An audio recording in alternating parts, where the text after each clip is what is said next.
Welcome into the Early Edge presented by BetMGM AL Futures Edition. I'm Grace Remington, getting you ready for MLB opening day, just 20 days away on March 28th. Before we begin, you know what to do. Please like this video, subscribe to the SportsLine YouTube channel, subscribe wherever you listen to your pods so you never miss a chance to cash your bets. And please jump in the chat. We'd love to hear from you.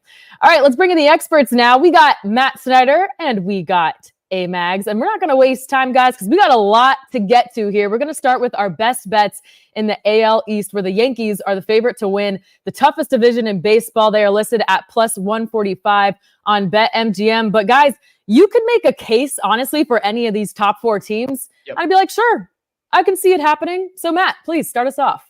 Yeah, I mean, as you alluded to, probably the only thing I'm actually sure about is the Red Sox are not going to win this thing. So don't throw away your money, even on a sprinkle on the plus 1,300 there. That ain't happening.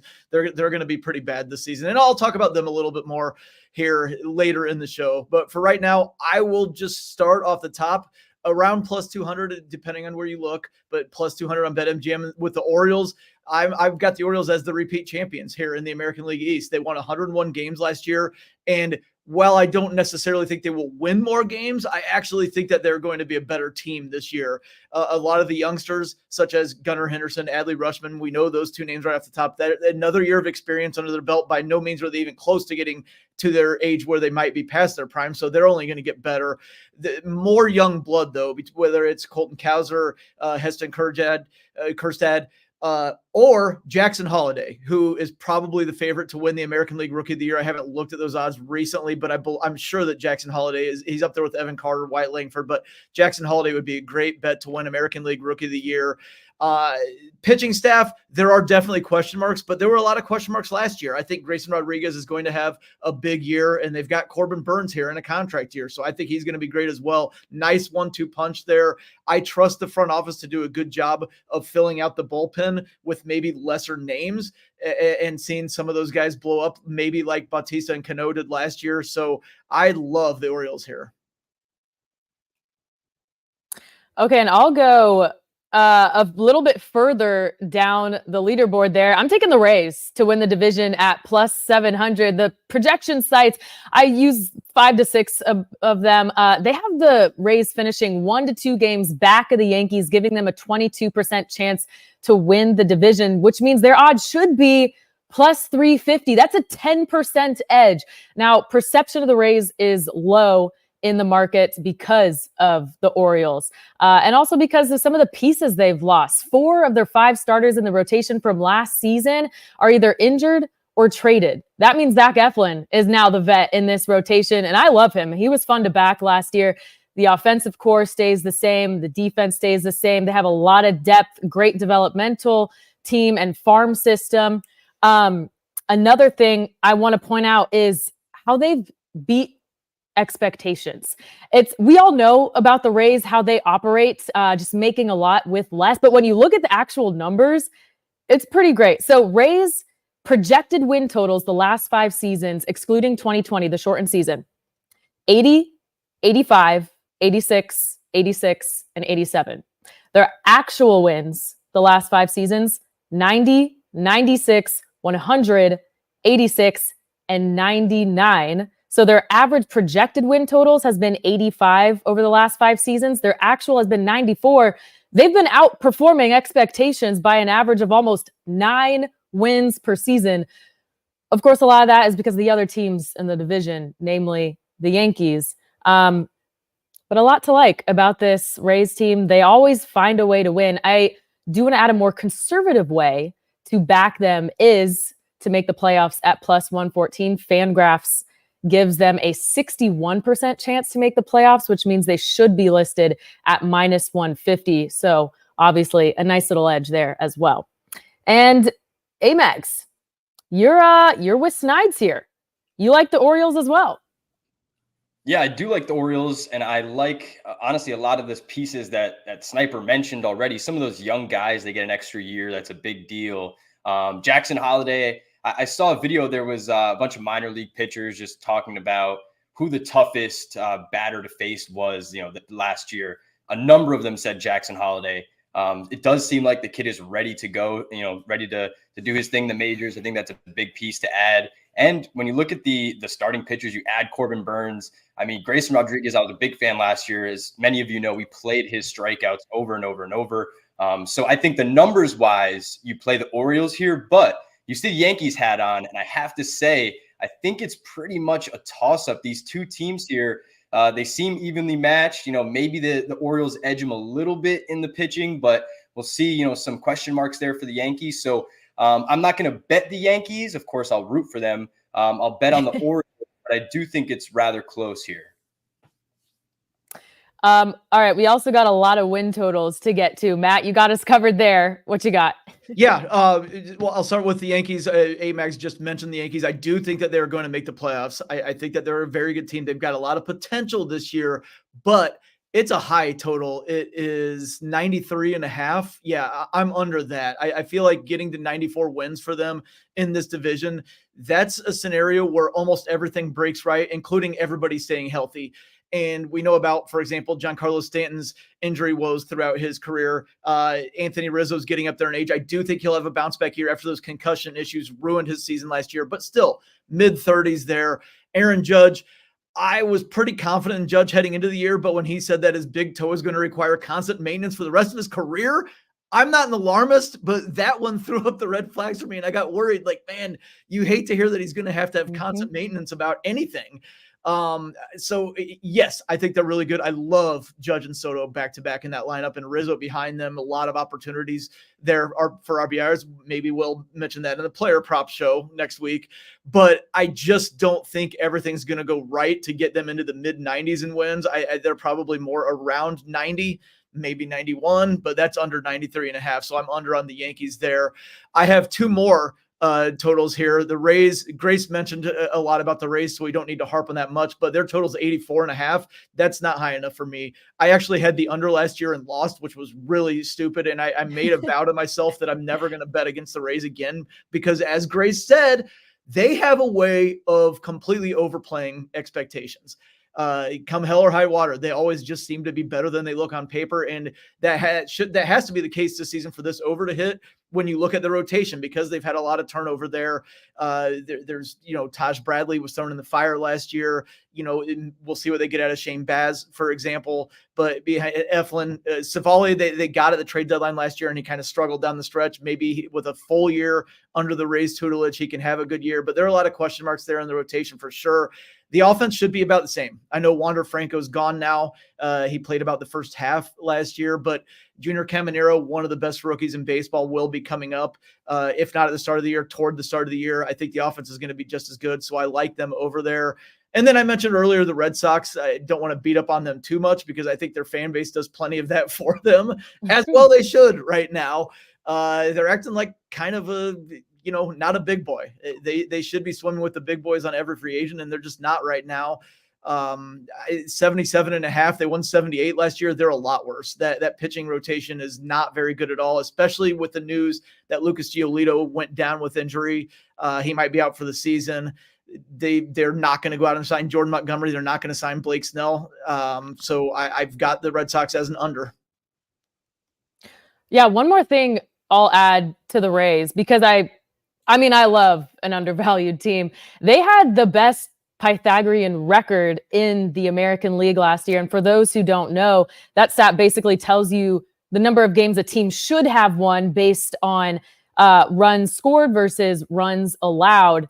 So even in a year where they won 99 games, which I think was the second best in franchise history, they were still unlucky with all the injuries and everything. So just goes to show what they can do over there. Amags, not to put you on the spot, but I'm so excited to see Aaron Judge and Juan Soto back to back. As a fan, do you have any thoughts on them?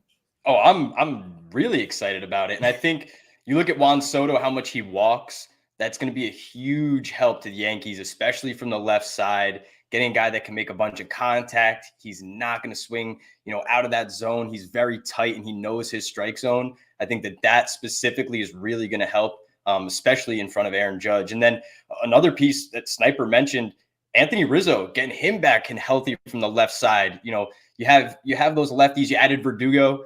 there's a bunch there that I really like that they added on the left side there, which last year, one of the biggest issues was being too right-handed heavy and too power hitting heavy. So you get those guys back. And one other thing, I don't know if you guys have seen any photos, but this guy, Giancarlo Stanton, almost looks like me now. I mean, he is like, I think they said 40 pounds lighter or something, just absolutely nuts.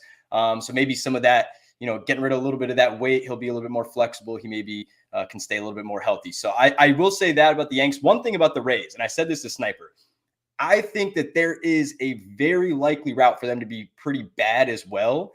You do need a few things to break their way.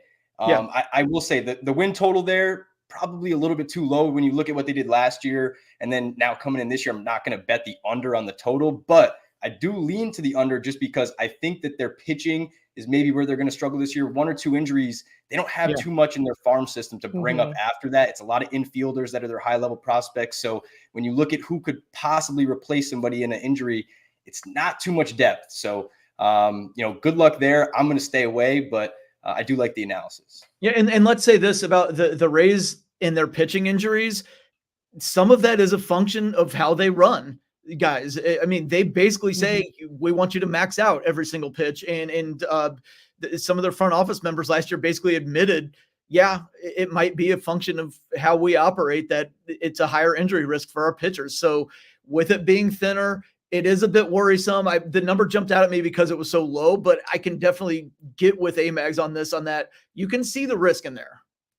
Yeah, and just real quick, Wander Franco was a 5.5 WAR player. That's really difficult to just have a rookie prospect come up and match. So just that is a big hole. They had the huge start last year where they were 51 and 22 or something. But one thing that pushed them in my favor was if you just lopped off that huge start last year and you just went the rest of the way, they still played at like an 89 win pace. Without Wander Franco, with a lot of pitching injuries, they still played at like an 89 win pace, and we only need to get over 84.5. It's true. Well, I'm pretty sure it opened at 82.5, so it is trending your way, Snipes. Yeah. All right, from the best division to the worst division, we will have our best bets for the AL Central next, but first, a quick word from our sponsors. Out there are 2 colossal beings, both forces of nature in their own regard. But in here, as soon as the chute bursts open, the duality of man and beast begins to fade. This is the PBR on CBS Sports Network. All right, the AL Central, God bless it. Once again, expected to be the worst division in baseball, and the Twins, the favorite to win the division in back-to-back years at -125 over on MGM. And Matt, you're going with them. So what do you like about the Twins? They aren't the other 4 teams, basically. Like I hate these odds, obviously, with a minus in front of for a division winner. But obviously the White Sox are awful. You could totally see the Tigers or Guardians or Royals sneaking in there to win this division. But the Twins are the best team in the division. I know they lost Sonny Gray from last year, but Pablo Lopez is a fine ace there. Interested to see Chris Paddock coming back with a full season, coming off the Tommy John surgery. Now this will be his first full season back in the rotation. I'm interested in that. But also offensively, they had things not go their way last year. Byron Buxton was out a lot, which I know we're used to seeing Byron Buxton being out a lot. But if you get a lot of games out of him, Carlos Correa had the worst offensive season of his career. He was awful offensively. Surely he's going to be better. And Royce Lewis was essentially a part-timer, again, due to injury. And I know there's injury history there. But just those 3 guys, it feels like, can give them a lot of internal improvement offensively. And they really don't even need that much because they are head and shoulders above the other 4 teams talent-wise. All right. Well, it is the worst division, so I got to have some fun here. I'm going way down the board, picking a long shot. I like the Royals at 10-1, and I actually wagered on them a couple months ago when they were 20-1. So love to see that market movement in my favor. But the Royals spent the most money out of every team in the AL, $110 million. This is because they want a competitive product on the field with a new stadium deal pending. One of their biggest problems last year was pitching, as they ranked 3rd to last in runs allowed. Well, they've addressed that issue, bringing in Michael Wacha and Seth Lugo. They've also brought in some improvements to the bullpen. Advanced metrics also imply that this young core in the lineup should improve in 2024. They also brought in Hunter Renfroe, who's a home run machine and got an arm for a cannon in the outfield. A lot that goes into this play is just the division, as you kind of mentioned, Matt. You're picking the Twins because everyone else is so bad. Well, to me, that kind of opens up the door to someone else winning it. The Twins didn't do much in the offseason to improve, and they already have a fragile lineup. So if they regress, who else walks in? The Guardians could turn into sellers at the trade deadline if they get off to a slow start. So I think the Royals should have the same odds as the Guardians and Tigers. Maybe have the Guardians at plus 340, the Tigers and Royals at plus 370, kind of forming a middle tier there in the standings.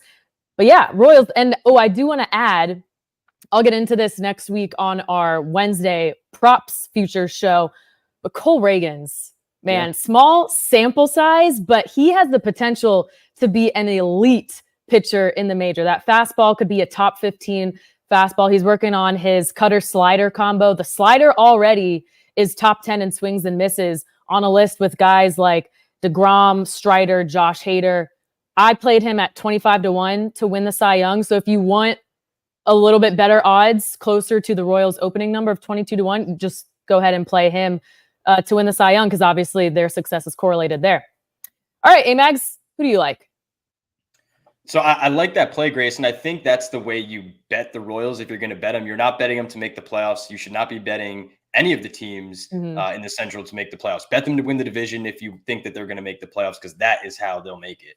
But I went with Snipes here on Twins. So I do think Pablo Lopez and Joe Ryan is a big 1-2. It's a tough 1-2 to go at in a 3-game series. You know, when you look at their lineup, yes, there's some pieces that are fragile, but you got to kind of think, if those things break the right way and those guys stay, moderately healthy, it may be kind of a walkover win for the division here. And as he mentioned, Correa kind of having a down year. If you could just have him have normal to, average, above average type of a season, I just think those pieces could come together. And people forget this was one of the better back ends of last year. Duran is really coming into his own as one of the best closers. A couple of those other guys, Thielbar. So you kind of put those guys into the mix there to close games out, shorten those games. That mixed with the pitching, I think their offense can do enough. And soft division, but shop around for this one too. I think I had it at like plus 100. So you don't have to go too deep into paying that juice. All right. Well, that's it for the AL Central. We got another tough division coming up next, but first, a word from our partners. The blackout mystery remains. Welcome to March Madness. Oh! You just never know in the tournament who is going to shine. Stream March Madness live on any device, anywhere, and be ready for anything. All right, our best bets for the AL West, where Houston opens as the preseason division favorite for the 9th year in a row. But guys, this betting price is notable because it has a little plus sign in front of it. The Stros have been minus odds to win the AL West 6 times in the last 8 preseasons. We're all on the same side here. So Matt, why don't you start us off? Yeah, I actually love that. I'm glad that you mentioned that it's a plus. I love that it's a plus. I was assuming it might be a minus there with the rotation losses that the Rangers have had. And I don't think that many people are going to be playing the Mariners anyway. And obviously the Angels and A's don't really count for our purposes in this discussion, unfortunately. The thing about the Astros that jumped out to me is they were so bad at home last year, not just in the regular season when they were 39-42, which was the same home record as the Pirates, for example, but they were so bad in the playoffs at home too. I feel like it might've been something that early in the season, they just lost a few games at home, and then they started to think about it because people were asking them, why can't you win at home? And then it snowballed and it took on a life of its own, and to the point that it was a mental block in the playoffs that they just couldn't win at home. Clean slate this season. Surely they're not going to be nearly as bad at home. They were 51-30 on the road, for crying out loud. I mean, come on, that's how good they were away from home. They should be just as equally good at home. I actually like their over on their win total, but we'll get to that in a second. Offensively, they should be just as good, if not better, because Altuve missed a large portion of last season. Yordan Alvarez missed a decent number of games. Pitching wise, their rotation was an absolute disarray all year last year. other than Framber Valdez, whether it was injuries or whether it was Christian Javier being just really bad, coming off what looked like a breakout season. Hunter Brown had to get thrown in the fire as a rookie and pitch all year, went way over the workload that they wanted him to go over. They ended up having to trade back for Justin Verlander after they didn't re-sign him because they didn't think they needed him. They're going to be in much better shape in the rotation this year. And again, I think the offense is just as good. So this one was easy for me, even with the low odds. But again, it's a plus, and we like that. Mm-hmm. Yeah, I really like your point about their home record. Looking at some of the projection sites, the lowest one I found on the Astros still had them 57% to win the division. I saw some projections having them up to 70% to win it. But anyways, even if we're going on that low 57%, they should be listed at minus 135. So we're getting a 10% edge here with that plus money. Amags, what do you like about the Stros? So I mentioned this last year. Some of you might have caught it. It was on the All-Star Game show that we did. And I said at that time, when you look at the Rangers lineup, there were some pieces that were prone to injury, potentially some different things that could happen with the Astros getting guys back and getting healthy. And I just felt like they could come out from underneath the Rangers and win the division, which we saw them do. I think it was on the final day of the season or the final last couple of days. So we cashed that bet. And it kind of goes back to that where, as Sniper said, I'm not going to be on either of those bottom two feeders, the bottom feeders there, Angels and A's. So you look at the top three teams, the Rangers, I think there are some questions, not only World Series hangover, but you look at, losing Montgomery, some of the other pieces that they either have lost or we saw kind of them lose at the end of the season there. Garcia, one of them, right? He was left off of that playoff roster. So if there's injuries they have to tend to, they have to hold guys out. They don't play as many games. Just the Rangers are not a team that I'm going to be on this year. So when you have that thought, it's really, in my mind, just Mariners, Astros. You're getting Astros at plus 115. To me, kind of a no-brainer. Jake mentioned it to me when I hopped on today. He's like, you're just going to ride the Astros till the wheels fall off.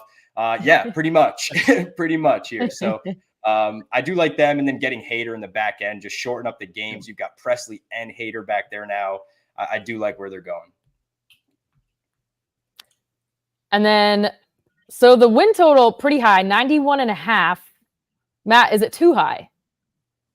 No, absolutely not. I mean, again, I'll just circle back to my home comment on them being 39-42 at home last year. They still won 90 games.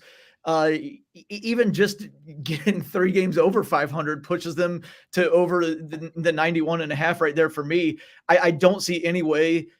It's funny to say bad, but since they won 90 games and they got within 1 game of the World Series, but I just don't think they're going to be nearly as bad as they were last year. And it's because I'm looking at their home record and just like they were losing series to the A's at home. I mean, come on, they're much better than that. I just can't see a repeat there.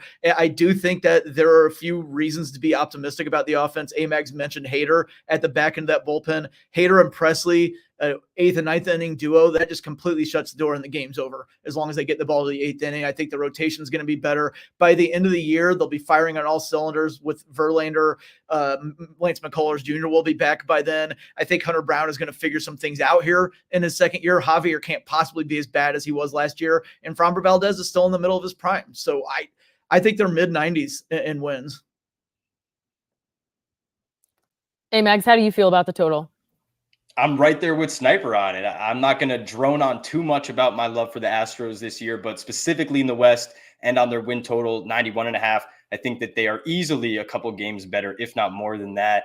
And then one thing I wanted to mention there, Sniper. So, you look at 8th and 9th inning for Hader and Presley. Yes. But one thing that Hader said last year, I believe he was like, I don't want to pitch 2 innings if you're not going to commit to me, right? I'm going to go out there and get hurt pitching 2 innings. When I'm a closer, I pitch 1 inning, and then if you want to pay me, we'll talk about it. Well, you've been paid, so you may see him start to pitch multiple innings here. Now, I mean, make the game even shorter. There's not much more to it, right? So Hader's been dominant. I do like the Astros over 91.5. And then I did have one other pick here. I'll throw it in. It was on the Rangers to not make the playoffs. The angle that I'm taking at the Rangers to not make the playoffs plus 125 or plus 175, I'm sorry. The angle is that you don't have Scherzer, you don't have DeGrom for a large part of the season. I think that this is a team that if they fall behind the Astros, you see the Astros start running a little bit. Rangers, maybe because they don't have those pieces in until, midsummer to a little bit later, they may fall that number plus 175 all the way down to maybe like a pick 'em, or even into that, you're paying a little bit of juice on them to not make the playoffs. Well, then maybe you hedge out a little bit once, you kind of look at some of your options to make some money, and you can kind of take it from there. So futures, one thing I kind of want people to realize with futures is kind of about like building a portfolio, and it's not always about hitting every bet. It's about making money. It's a portfolio. And I think that's a good piece to have in there. Yeah, Amags, I don't even have to segue. You did it for me. Let's do our best bets for the playoffs. And this is really interesting because there are some simulations I've seen that have the AL East sweeping all of the wild card spots. But really, depending on who you pick to win that division, it's going to be the next 3 teams plus maybe the top 2 or 3 teams in the West, all competing probably down to the last week of the season for those wild card spots. But Mike, who are your best bets for the playoffs? Matt. Yeah. So Amags just kind of stole my thunder a little bit there, but saying Rangers to miss the playoffs. That's exactly my first play here is Rangers to miss the playoffs. We can throw out AL Central teams. That doesn't matter for the wild card. AL East, everybody but the Red Sox are going to be contenders. So you've got 3 wild card contenders right there. I think the Astros are going to take the AL West with relative ease, maybe 5, 6, 7 games. Mariners are definitely a playoff contender there. It's a lot of competition there for the Rangers. We've seen times where there is a World Series hangover, specifically in the rotations, because the pitchers have to extend themselves another month past what they're used to doing. Nathan Eovaldi is an example. He's oft injured. He was injured for a while last year with that shoulder injury. He came back. He threw a lot of innings in the playoffs, like a little bit of a backslide for Eovaldi this year. Scherzer's already hurt. And, he's up around 40 years old anyway. It's going to be a problem to piece this thing together. As Amag said, DeGrom is coming off the Tommy John surgery. We don't know when he's going to be back, other than it won't be in the first half. It'll be for the second half of the season, and that's the absolute best case scenario. So then you're looking at John Gray and Andrew Heaney and Dane Dunning. And these are guys that they did not trusted you to make usual starts in the postseason. They piggybacked each other, or they used bullpen games. And that's basically the bulk of their rotation this year. So I think that they're going to have trouble getting up into the mid 80s in wins. I don't think they're going to make the playoffs. So yeah, the Rangers missing the playoffs is my play there. Okay, I have 2 plays here. I will start with the Orioles. So we're on opposite sides there, guys. But I have them to miss the playoffs at plus 158. Every projection I've checked have them with 50-50 odds. So to me, this is just a probabilities thing. It should be even odds. They're juiced yes to make it at minus 215 and no plus 158. So I'm going to take them there, especially with how competitive that division is. And then I also have the Mariners to miss at plus 130. They're an overhyped team, rightfully so. Bringing in a lot of great pitching, exciting guy in Julio Rodriguez, but they have the biggest disadvantage in the league because of their geographical location. They have to travel further than any other team, and that really impacts these guys' ability. They also play in a tough division. So out of the Astros, Rangers, Mariners, someone has to lose, and I'm taking the Mariners there. All right, so now we're really going to find out how opposite sides we are on, guys. Let's get into our best bets for the ALCS. And depending on where you look, it'll be the Yankees or the Astros who are the favorite to win the American League, followed by the Rangers and then the Orioles. So Matt, why don't you start us off? Who are you picking to win the AL? Fresh off your pick of the Orioles not making the playoffs, I have them going all the way to the World Series. I'm on the Orioles plus 650 to get to the World Series. I think that would be incredibly fun, but that we shouldn't be betting that way just because we think it would be fun. But I mentioned a lot earlier, I really like the offense. I really like the defense there. They've got more youth coming up, like Jackson Holiday, as I mentioned, but Kjerstad and Kauser, I think, are going to have a lot to say this year. Westberg probably is going to get a full season there. And you've already got Henderson and Rushman, who both are good enough to be top 5 finishers in MVP voting, especially with Ohtani going to the National League now. One thing about I wanted to address was the rotation right now. There are questions behind Corbin Burnes and Grayson Rodriguez because Kyle Bradish, remember, he finished 4th in Cy Young voting last year, is injured in camp. John Means coming off Tommy John surgery. He was on the team late in the year, so he came back. So he had a full offseason. You figured maybe he'd be back. He got a late start because he's having some issues with his elbow. But the thing that gives me confidence now is the Corbin Burnes trade, and it's because Mike Elias, when he was with the Astros, he was second in command to Jeff Luhnow. They built that Astros team basically the exact same way that Elias has built this Orioles team, which is a total influx of position players, all prospects that are position players basically. And then you decide to fill the pitching staff out later. What they did then was from their cache of prospects, they used it as currency to trade for veterans, just like they just did with Corbin Burnes in Baltimore. At the time, the Astros traded for Justin Verlander in the middle of his prime and Garrett Cole just getting to his prime. The Corbin Burnes trade to me is a precursor for Mike Elias going all out to win the World Series while this window with this young core is open. So I think he's going to be aggressive. He's going to add a starter this year, maybe two. You look at the Rangers last year when they added Jordan Montgomery and Max Scherzer. I think the Orioles are the team this year that strikes in a similar method. That's why they're my AL pick. Yeah, the rebuilding is definitely over for the O's. Look, anything can happen in this wild card race, but fresh off of you guys picking the Rangers to miss the playoffs, I'm going to take them to win the AL and go to the World Series in back-to-back years. But I'm playing this a little bit differently. I'll bet half of my wager now on the Rangers at plus 650 and then wait until the All-Star break to bet the other half. Because if I bet it all now, I'll lose all the value if they're good from the start and then get even stronger. Ideally, they're not leading the division when we get to the halfway point, and then those odds are longer. But as we've all said, they're going to start the season without DeGrom, Tyler Mahle, and Max Scherzer. But they should improve in the second half as they get 3 fresh arms returning to the fold. They also signed Kirby Yates and David Robertson for BP help. And then think about one of the heroes of the World Series, Evan Carter. Probably couldn't have won it without him. They have another guy who could play a similar role, and that's Wyatt Langford. He was the number 4 overall draft pick in 2023, but zoomed through the minors, reaching AAA in the same season he was drafted. His stats, check this out: 44 games, 360 batting average, 480 on base, and 1157 OPS. So he's going to be joining them late in the season as well. I say, why not? All right, Amags, who do you got? Well, I don't dislike the analysis there, but I'll keep riding the Astros till the wheels fall off. I've got them at plus 500 out there. Shop around, try to find the best odds, but getting them at that plus 500 or better is really where I like it. And once again, just the Astros, I think that kind of to Sniper's point there, they're another team that can go out there at the All-Star break right before the deadline, kind of fortify, whether it's the bullpen if they need it or the starting rotation if they need it. It's probably going to be the bullpen rather than the rotation, but some of those guys like Urquidy or even Garcia that they may fall off the rotation, there'll be some really strong middle innings guys. So I like them down the stretch to once again do what they've done and get to the World Series. All right, guys. So you're both on Rangers to miss the playoffs. I have them winning the league. I'm on the Orioles to miss the playoffs. You guys both have them winning the division and at least making it. So my last question is, do we need Jake to hit the music? Are we down for a 6-month showdown? Sure.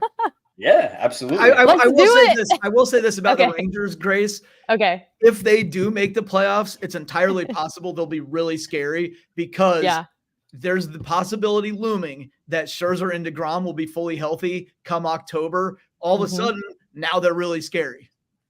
And that's what I'm banking on. All right, Jake. It's gonna be a showdown.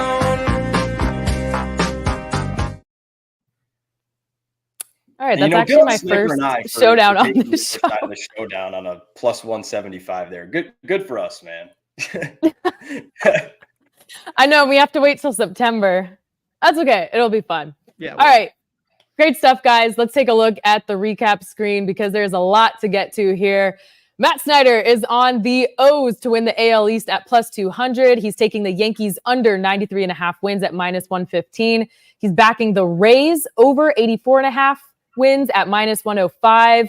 Also fading the Sox under 77.5 wins. He's got the Twins to win the Central, Stros to win the West, also taking the over on their 91.5 wins, the Rangers to miss the playoffs, and the O's to go to the World Series. Me, I'm on the Rays to win the East at plus 700, the Royals to win the Central at 10-1, the Stros to win the AL West, the O's to miss the playoffs, the Mariners to miss the playoffs, and the Rangers to go to the World Series in back-to-back seasons. And Amags, he is on the O's as well to win the East, Twins to win the Central, the Stros to win the West, also taking the over on their wins total, 91.5. He's got the Rangers to miss the playoffs and the Stros, as he said, riding them to the wheels fall off to win the AL at plus 500. All right, well, good stuff, guys. We will be back here Monday with our National League futures. Wednesdays is when we'll be back with our futures props. And don't forget, we have Early Edge every single day, Monday through Saturday, 10 a.m. Eastern for your daily best bets. For Matt Snyder, Amags, and Jake behind the scenes, I'm Grace Remington. Thanks for watching, and we'll see you at the pay window.